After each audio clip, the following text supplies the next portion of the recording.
what is the genre of Sid Yiddish and his candy store Henchmen? Um, Three of them: improvisation, free jazz, and of course noise. Well, of course, there's the fourth one: music that isn't music. Mhm. Is that the music that you played when you were on American's Got Talent? Um, when I was on America's Got Talent, the first time, no, but the second time, which was 2013, yes, we did 90-minute delay on the Eisenhower, and we didn't last 45 seconds. So, And there was that the other time, was that a deer impersonation? What was that? well, the first time I throat sang a composition of my own called Michael Board Weasel Squeezer. And Michael Board is a friend of mine who lives in New York. So it was like my sort of exercise, but it became a minor hit for me when I started throat singing. And the deer impression was everybody seems to latch onto more than the throat singing. Was just something from a song of mine called Oh Dear that I had written in the early 2000s. And it was just something that they liked. They seemed to like because they thought it was so silly and so whacked out. But then everybody who has seen it since is either think I'm so whacked out or, a little bit off, but, such is life. Well, the early 2000s, that was before the your actual the occasion when the December 10th, 2010 was like the first day of like that you actually Sid Yiddish and his candy store Henchmen came into existence. But in the early 2000s, then you were already forming your ideas about what you like to play. Um, no, not really. It was just it had been there, had been growing. I played with a few other bands. I played with the Chicago Scratch Orchestra, who was there before, almost right there before. I had a band before that, a couple years before that, called $2 Cockroach.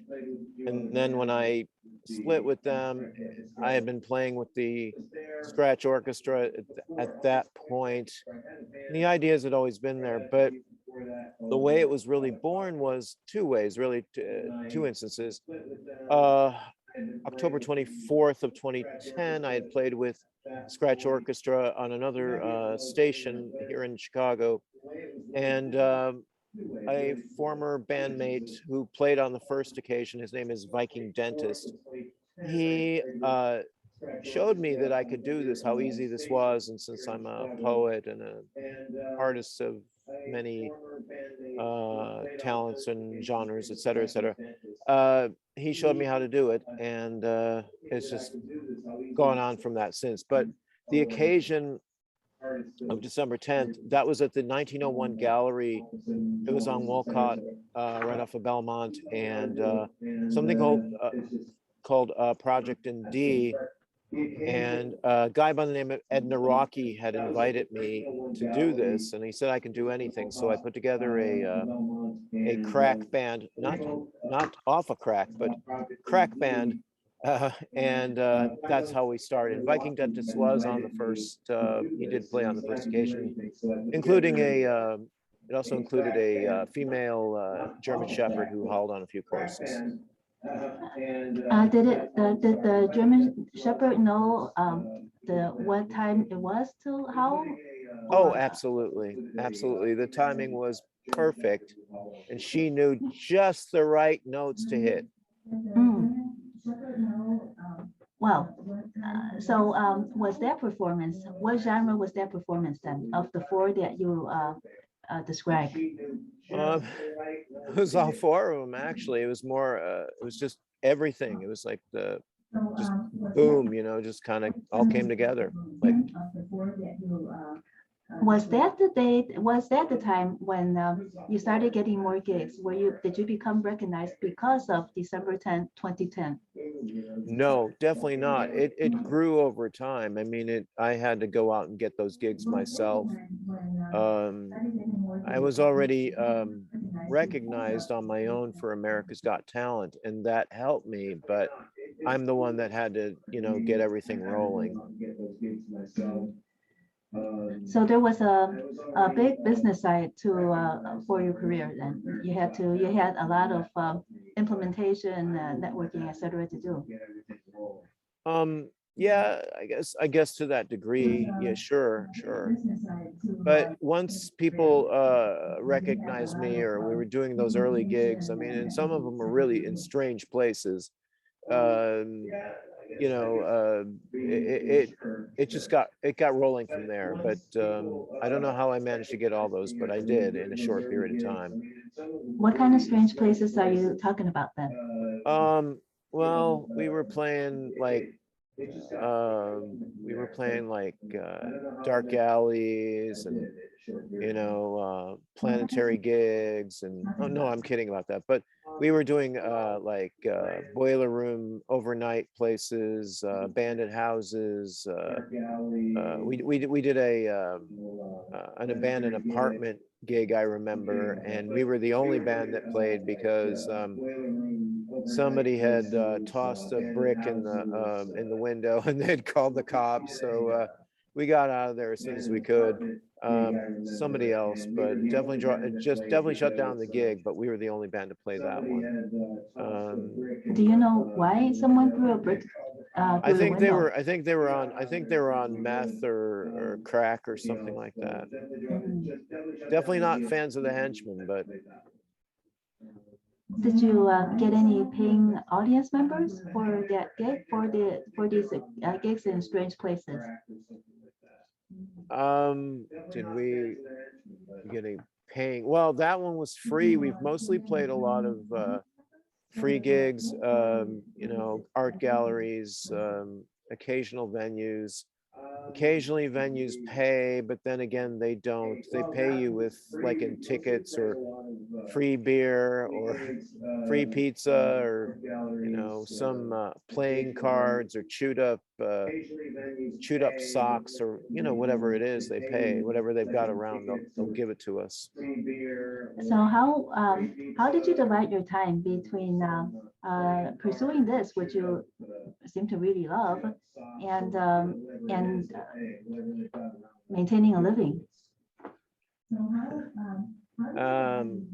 They actually combine both. There at that point between say 2012 to 2016, I was in grad school at Columbia, so I was really devoted a lot of my time to my studies as well as maintaining the practice. And from 2016 to about now, well, pre-pandemic, I was sort of just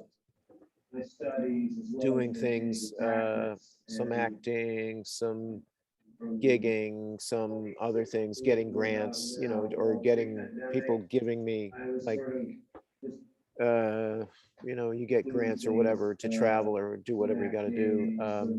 That's about where I was. Pandemic, though, really changed a lot of things, as you well know. But that's getting a new life. We're getting a new lease on life because of that too, as we have performed throughout the pandemic. As much as people say that the pandemic is over, it is not over, and we're still performing, and that's what counts. So do you perform on Zooms as well, or are you able to perform in socially distanced venues over the pandemic and now? Yeah, we have. We've mostly performed in outside venues or parks, or I went to Davenport, Iowa last October, performed there, and radio, which we're coming back to, WZRD on September 23rd. It'll be the first time in a year and 3/4 that we have been there, because the last time we were there was December of 2019. So I'm looking forward to it. But we do perform, we have performed over Zoom, maybe on occasion, but I've done more with Skype shows, which is interesting. But way before Zoom came in, I mean, Zoom was there, but Skype was my predominant way of communicating or performing on.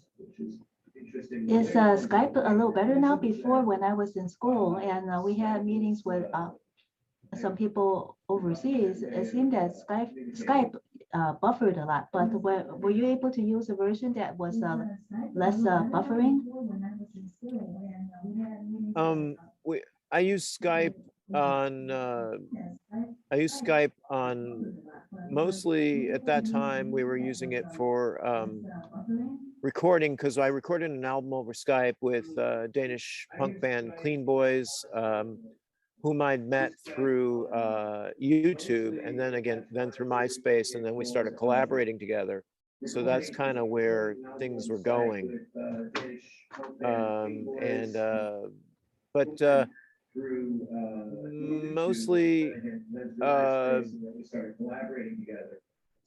mostly it's been kind of whatever we can get, whatever kind of video stream we can get to shoot back to wherever we're going. I think we're fine. One thing we haven't mentioned is how we make the music, which is I conduct using physical gestures. I created a system in the early days of over 75 plus gestures. I think I've got 100 correct, if I'm correct right now, over 100 gestures that I use with the band. And that's how we make the music. And, you know, we improvise, and then I bring myself into the band as well and play as well. So that's probably one of the most important things about is creating the music. And the gestures, those are unique to yourself, right? There is not based off of anything another system. Yes, I mean, it's from everyday gesture. It's from everyday gestures that that I use, that I've created, and I watch what other people say and do. Like example, okay, I know we're on. Okay, so I know we're daytime here, but there's some of mine that are pretty popular. So, example. This one, if I can do, I'm going to try to do a few of them if I can. If I do like this one, this is downbeat. This is sustained high note 1 octave up. Not right. Maybe it's this way. Sorry, I keep forgetting. This one is kind of a replacement, so for like high E, because usually I use high E with the middle finger. This is like, I'll use this like example. This would be a pull out or stop or pulling back, stop. If I do this, this makes your music, means make the music softer. I'll make things up on the spot. It's whatever I see, I pull away and make it into my own. And your band members are able to recognize what you're trying to convey to them. Yes, they do. They interpret the gestures as their own and they make it their own. Obviously, if it's a drummer, the drummer is going to have to come up with different, he's going to have to come up with a different system, but they all interpret it as their own. I can't tell them what to do. I mean, on occasion I have in a performance, if I'm not hearing that sound in my brain, I will go over to them and show them exactly what they want, and then they'll go ahead and do it. And I'll go back to conducting or doing whatever I'm doing. Why candy store henchmen and not any other kind of henchman? Okay, so you're asking about the name. Am I Yes, correct yes, on that? yes. Okay. Well, the candy store henchman, the name was born really when I was on tour in Denmark in 2010. We had played at a venue that was called Candy Store Operators, which was in Copenhagen. It was a warehouse. It was a beat up warehouse, secret warehouse in Copenhagen. And the band's name was originally called Sid Yiddish and his Crack House Minions because it was, this warehouse was also kind of a crack house kind of place. It had that feel. The Copenhagen, the candy store venue that inspired the name Candy Store Henchmen. Right. It was called, the name of the venue was called Candy Store Operators, and it was called, in Danish, it's Bulls Fabrikken, which is the best enunciation I can give. And I named the band after that because I was really inspired by the performances I had seen in the place. And I really liked the place. And that's kind of where it was. I don't think I could have called it anything else. I didn't think it would work as Sid Yiddish and his yellow cheese crackers. I don't think that would have worked. I mean, I had a lot of other names. I have a whole list of band names, but that one just seemed to fit really well. And that was in 2012? No, that was spring of 2010 that I had traveled to Denmark. But you know, the concept of the band really was kind of like, I wanted to be like a big band concept, like it was, you know, between the 1920s through the 1950s, and you know, like the whacked outness of Spike Jones and the City Slickers, or like Mickey Katz, of Yiddish fame, Yiddish novelty fame, Duke Ellington, you know, bands like that. Cab Calloway, another comedy kind of guy, at least to me.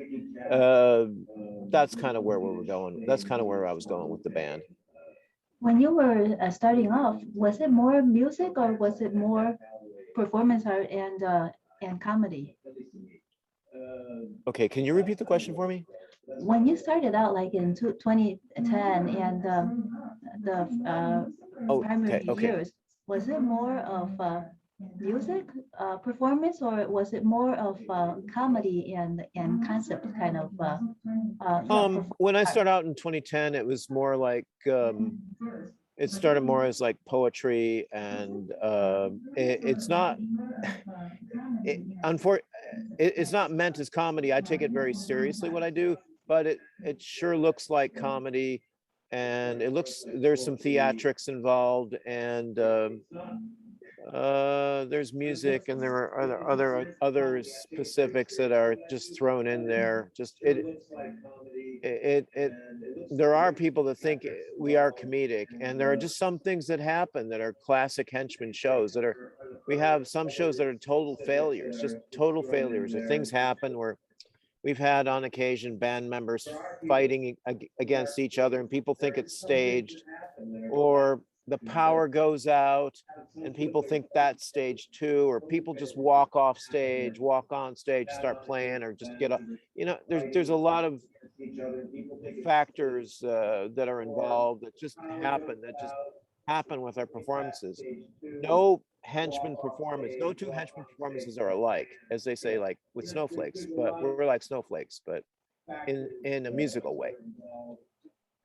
So do you find chaos in order or order in chaos, and why? Well, I find both. I find both order and chaos and order. They go together hand in hand. I mean, personally, I think nothing can be organized without having a little chaos involved. And chaos could be anything from like, I just make it look like I know what I'm doing. That's how I do it. And so it looks like chaos to someone else, but to me, it's like throwing 30 eggs in the air and catching them all with your hands. What would you say was your best show ever, and why? Best shows. The best shows are the ones that don't go planned. I think those are my best shows. In terms of a venue, I think the best place. I don't know. I would say the Museum of Contemporary Art was a great show. That was October 30, 2018. And there was also, there was one I played in Copenhagen in 2018. It was summer of 2018. There was one I played in Aarhus, Denmark. Also a great show because a lot of anarchists there and a lot of real just that was a tough year because I remember that summer, that tour, because it was a very wild tour. I remember I was conducting once and somebody who was totally drunk just came up with like a rusty instrument and they started taking swings and the security came and they just grabbed her before she could swing at my head. So it's people see this stuff and they think it's funny and they think it's whatever they do, but I didn't even see them coming and they grabbed her before she could get to me. But the rest of the band saw it, so but they were trying to warn me, but I can never see stuff in the back because my back is always turned to the audience. So so there were anarchists over there. Was it during some protests or over some economic meeting? No, they had just come to watch, and the one thing you don't give to anarchists, the one thing you don't supply at a party, or they show up with anyway, is alcohol and illicit drugs, as we say. And I guarantee you, if your system's full of that, who knows what you're going to do. Now that's perfect chaos right there, but that's not what you have to be.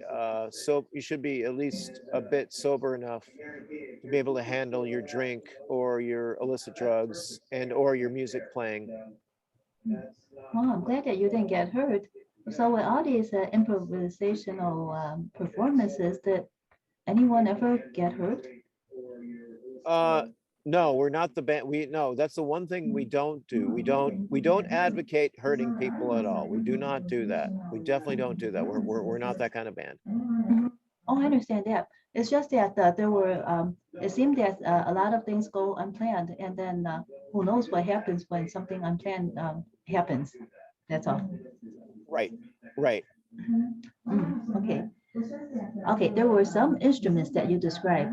What is the instrument that is called the theremin? Theremins. Well, no, theremin is one. Theremins are two. So, plural, I mean. So a theremin, the ones I use are foot pedal theremins, which are like these little boxes, and it has a silver kind of roundular thing, and you plug it in and you just kind of like, you can kind of like put your hand over your foot over it and just kind of makes like a wavy sound, kind of like a something like that. Although that's not quite it, but it's close. And mostly, if you've ever heard the theme to Star Trek, they use theremins in the theme to Star. They use a theremin in the original one. Yes, the original Star Trek, the one from television, 1965, I think. Is before most people's times, I guess, but maybe not. I don't know. But we were talking about instruments, I think too, and found instruments. I use a lot of found instruments, so I've got some things to show you that are found. So this I found in Denmark at a recyclery place. This is a letter reindeer kind of thing here. You see that? Like the hole right there. So I've got a pair of chopsticks, and you can easily, make it a rhythm instrument. You see, like that. So, and I'll show you some other things I have here. So here's a medicine bottle. This is horse chestnut extract. So this is a nice rhythm instrument. I mean, you can use a box of mac and cheese too, and make that a nice percussion instrument. Okay, so this is some plastic, and you take the plastic, and you can make that into sort of an instrument. And also, since you work at a radio station, you've got lots of paper. So what you can do with paper is you rip it like that, and that makes instruments as well, makes a sound of some kind. There you go. And so that's instruments as well, just pretty much anything found. Like one time I found it, I think it was at ZR, it wasn't at ZRD, it was another venue. I found a pair of shutters and somebody who hadn't used them, and I said, here, you can play these. You just stroke them and make them into a rhythm instrument. Mm. Wow. And what about the discarded agent devices? Are those the things that you said that you find around and then use them? Yeah, yeah, and I mean, there's other things that I have here in my studio that I use, that I occasionally find. Instruments that were made out of me, made for me out of discarded things. I have quite a few of those things here still.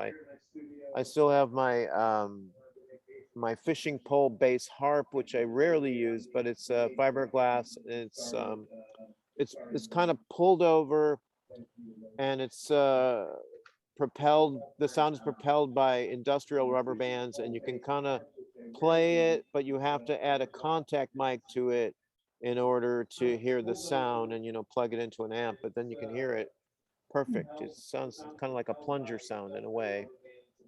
Mhm. Do you begin compositions with a theme, or do the sounds of the Henchmen inspire a theme? There is no theme to Henchmen. What is, I think in a composition, when I write the set list, I just kind of put things down that we've done. Like mostly we have a lot of Henchmen standards that I use. But when I come up with a brand new one, I kind of have a certain idea in mind. I'll just title it or something, and then I kind of know when I get there if we're going to get to it or not. But I have a certain kind of idea where it's going to go. I mean, most of the compositions are written straight from my brain. I have no scores for anything, which is except for the occasional instructions, like for example, on Until Further Notice, Every Day Feels Like Sunday. At least two of those have instructions. Flight of the Satanic Danish Squirrel has instructions. And of course, Gabriel's Revenge has instructions too. Also, 90-minute delay on the Eisenhower has some specific instructions too. So those are the only ones that have the scores that have, our compositions that have instructions. Everything else is, Go ahead. everything else is just straight out of my brain. For your tracks, are they, did you record them at, let's say, experimental sound studios, or were Yes, these recorded? yes.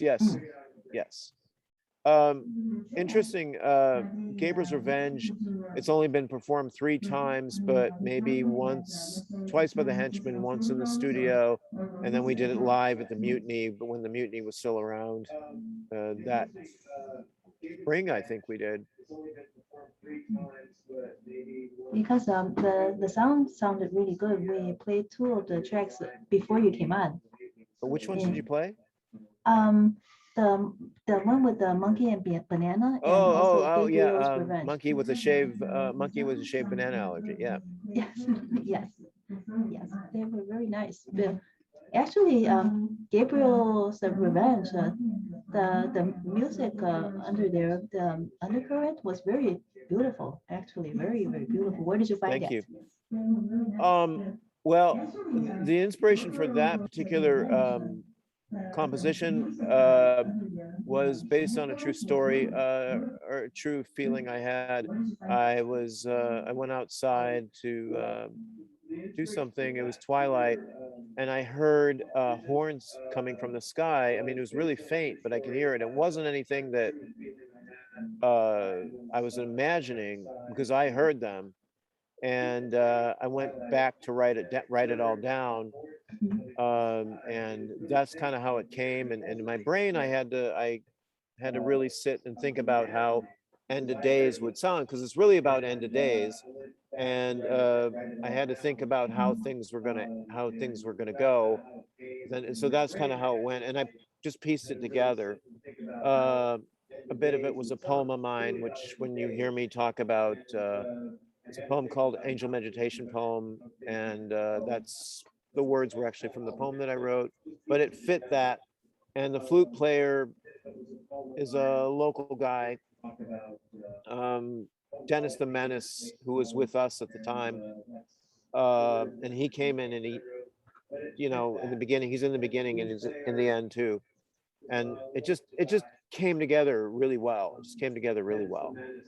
The flute music was very beautiful. Was that a composition from what you remembered when you kind of had your vision, or was it just composed afterwards? No, it was just players who are, or musicians who come to me, they just bring to the table what they bring on that day. There's no rehearsing, no nothing. At that point, there was no rehearsing, no nothing. So it was really good. I mean, I've tried rehearsing and it comes out, it comes out okay. But the thing is, sometimes you can rehearse too much, even for improvisation, and it might sound really lousy to me, but it takes me a few listens to understand it. But I stopped rehearsing because I only rehearse for special occasions or specific pieces.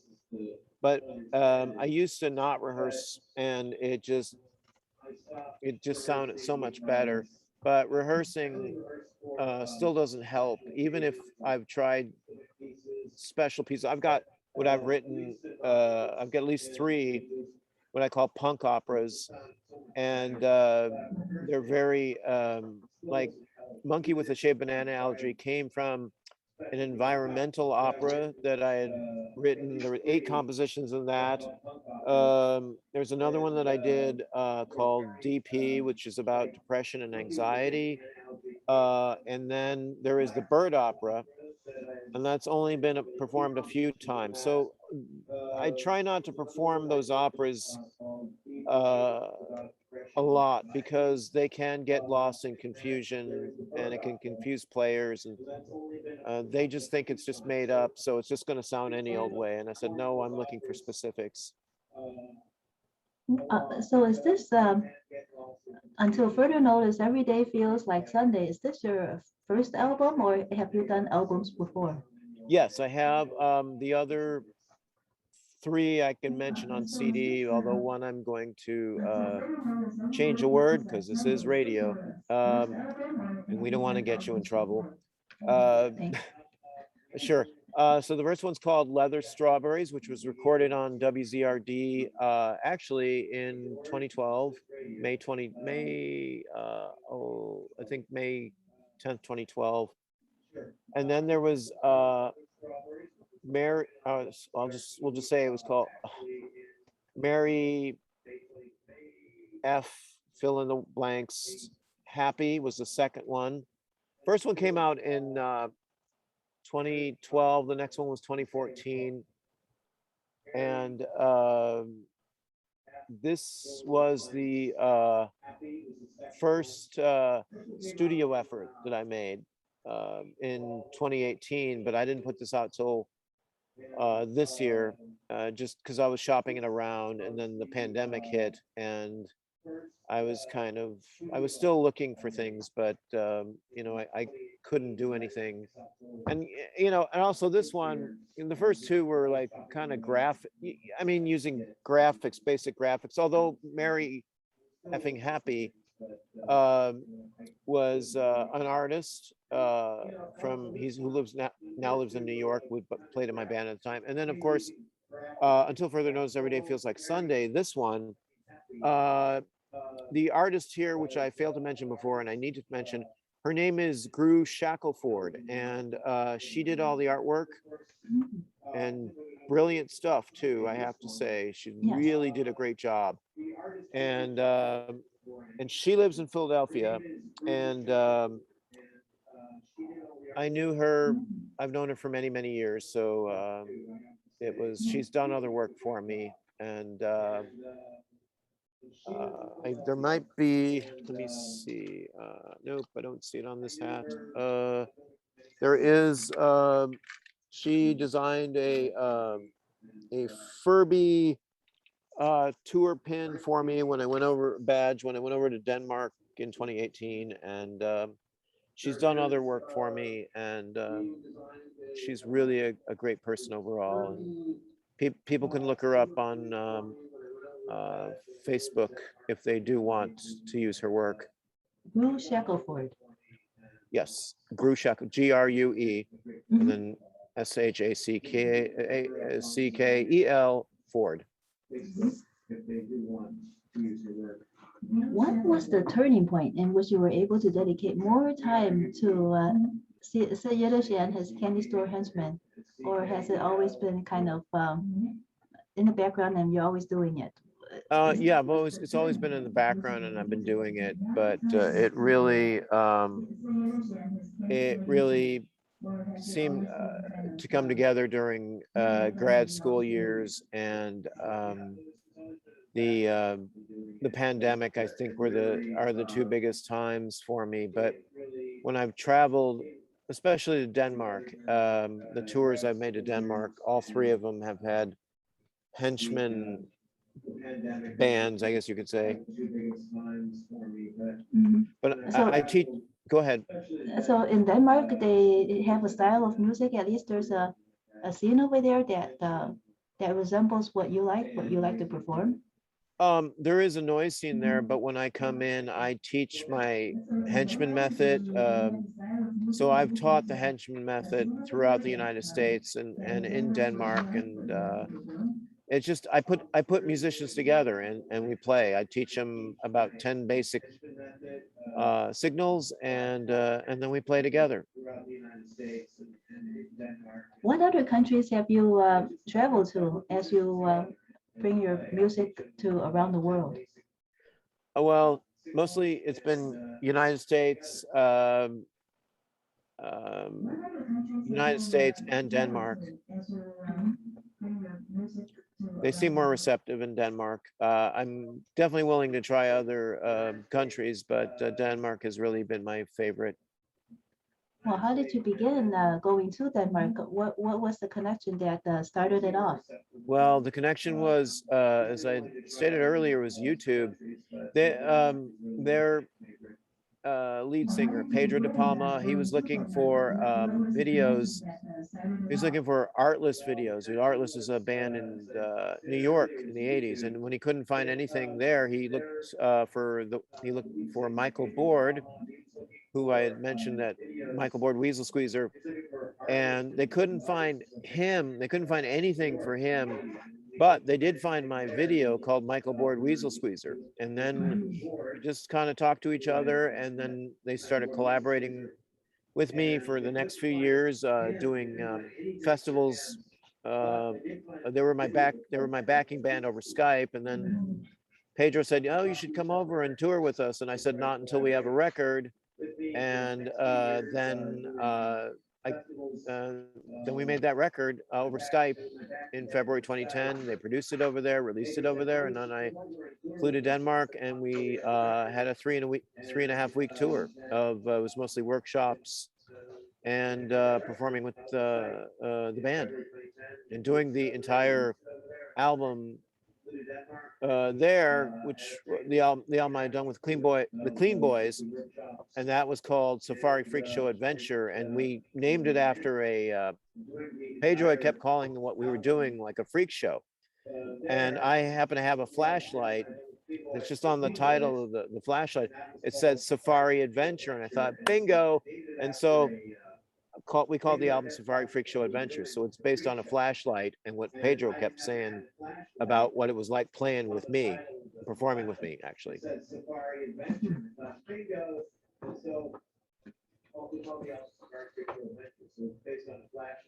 Can you describe your work with Experimental Sound Studio?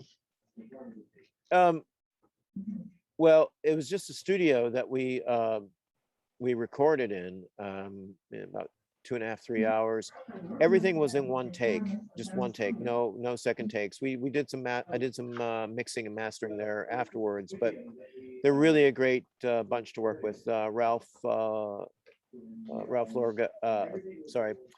Ralph Loca, or I think it's Loza Loca. Sorry, Ralph, I don't mean to butcher your name, but Ralph is really a great person to work with. And that's about it. It was just a recording studio. That's all it was.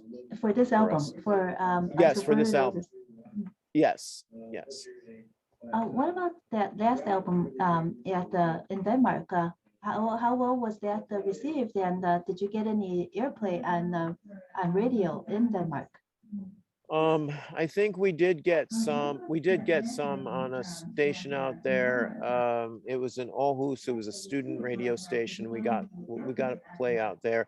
They were pretty receptive. This was in 2010 when I first went over there. I'd never been to Denmark. I'd never met them before, but we were all talking on Skype. So I guess in some ways they had met me. I mean, we had done an interview on another station, and a lot of his friends were listening in, and Pedro was also interviewed on that station as well. And his mother was listening in, and I was asked, well, I mean, why Denmark? What do you think of Denmark? And I said, well, it's really a beautiful country and it's beautiful people. And I remember Pedro telling me his mother said, I must meet Sid, because this is like an American who, Americans are regarded or disregarded over there. But I mean, I felt from that time, and I still feel this way, that, 11 years later, that it's still a very friendly country, and the people are very honest. They're very trusting. They have happy problems. United States does not have happy problems, as you well know.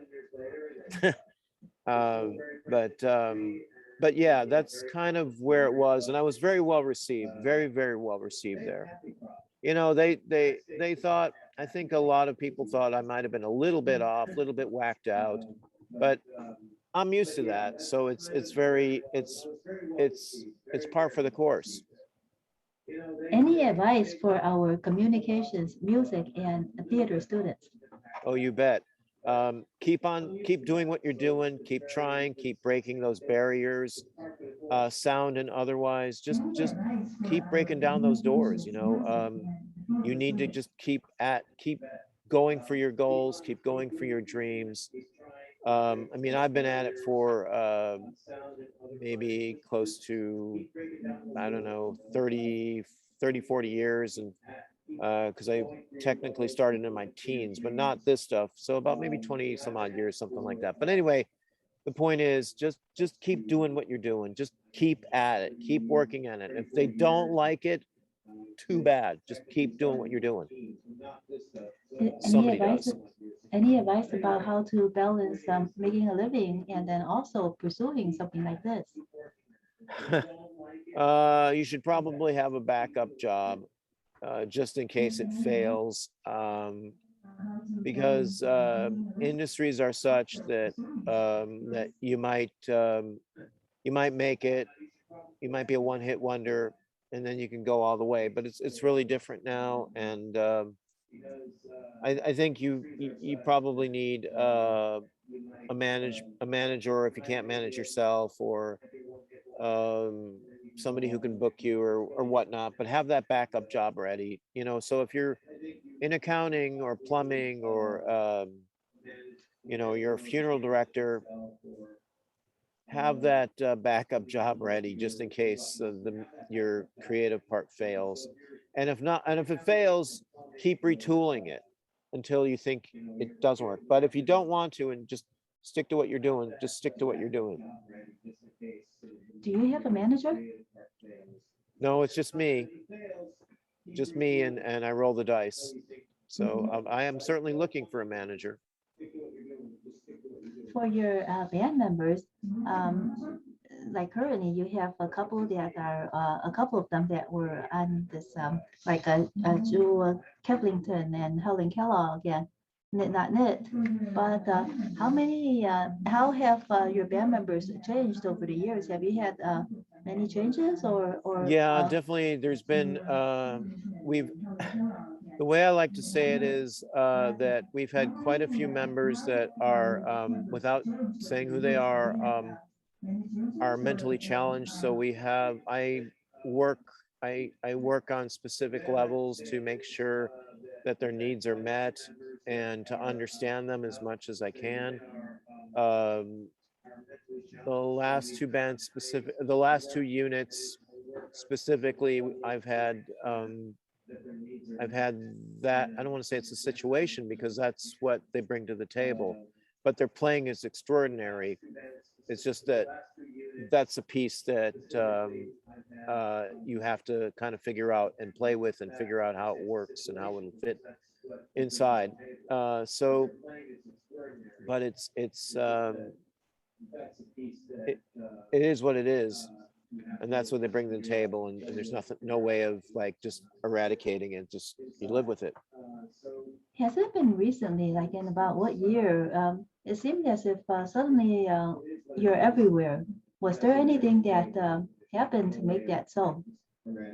Well, In Chicago, we kind of hear you everywhere.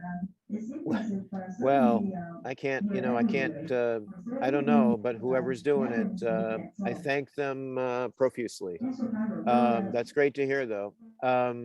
You had, I really don't. I just continually promote myself. That's all. You have to self-promote your own work, DIY, do it yourself. You had asked me earlier about band members, I think, and how many maybe I've had over the years. I want to say it's close to over 200, and it's a lot of people. I mean, it does this running through the band. It can take a toll. It can drain people. Juke Wellington, he was with us for 6 years, and then he left, and then he came back a couple years ago. So he's kind of like his second time around, and the others are just Helen Kellogg. His name changed, as did Jews. And that happens too. Their names will change. We try not to reveal real names, just for because it's a secret club. We're in the secret club, so everybody gets a name, whether they want one or not. This is WZRD Chicago 88.3 FM. We have with us at Wizard via Zoom, Sid Yiddish of Sid Yiddish and his candy store Henchmen. So when you have your different bandmates, every one of them has a different sound.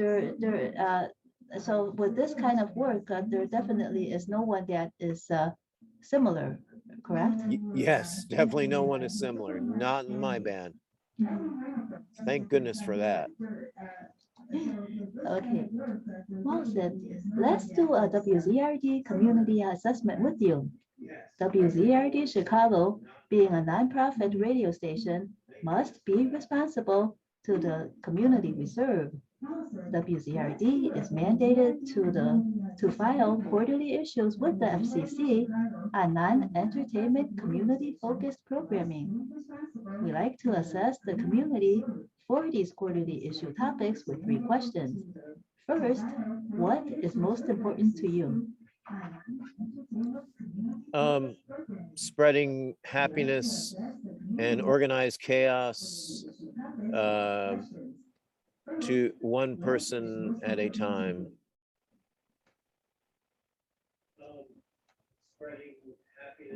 Second, what long-term problem must we address? Negativity. We have to eradicate that. Absolutely. So that's what I try to do in my own personal life and with the band.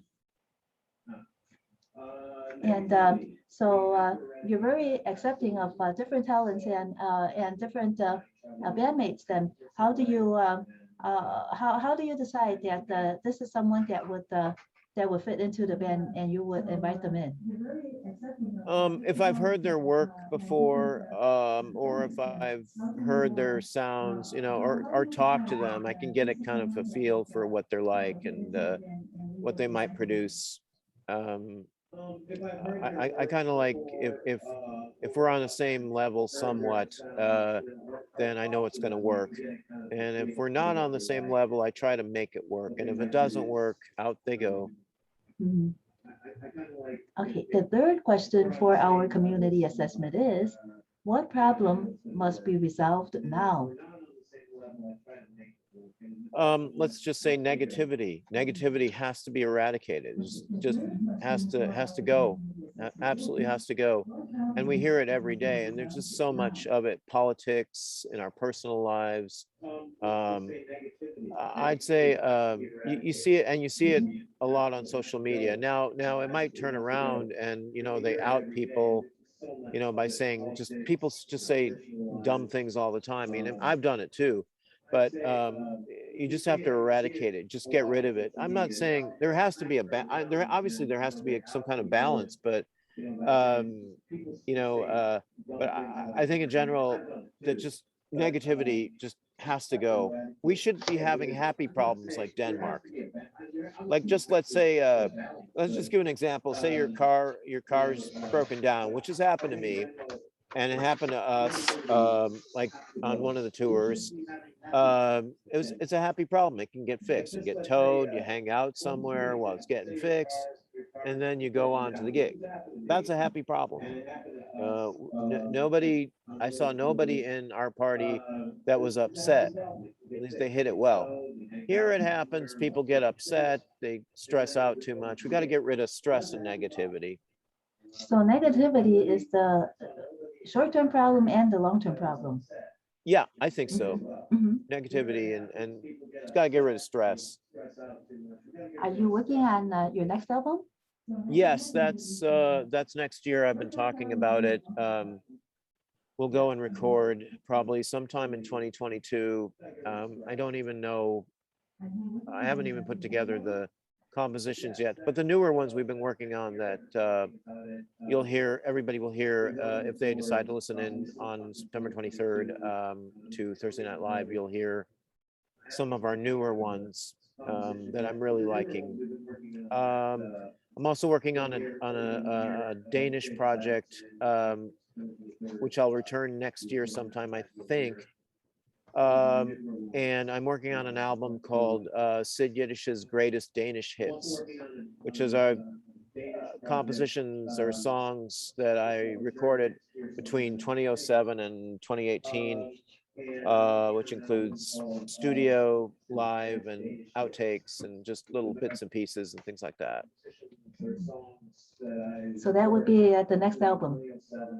Well, there's two of them. So one's going to be a Oh. Henchmen album, and one's going to be a separate Sid Danish. Yiddish solo album. Yeah, Danish Oh. Danish greatest hits, but it'll be all in English, mostly. Okay, Sid Yiddish of the Sid Yiddish and his candy store Henchmen. Thank you so much for joining us at WZRD Chicago 88.0 FM today. And remember, listeners, please tune in on Thursday, September 23rd, about 10 p.m. to hear Sid Yiddish and his candy store Henchmen live on Thursday Night Live on WZRD.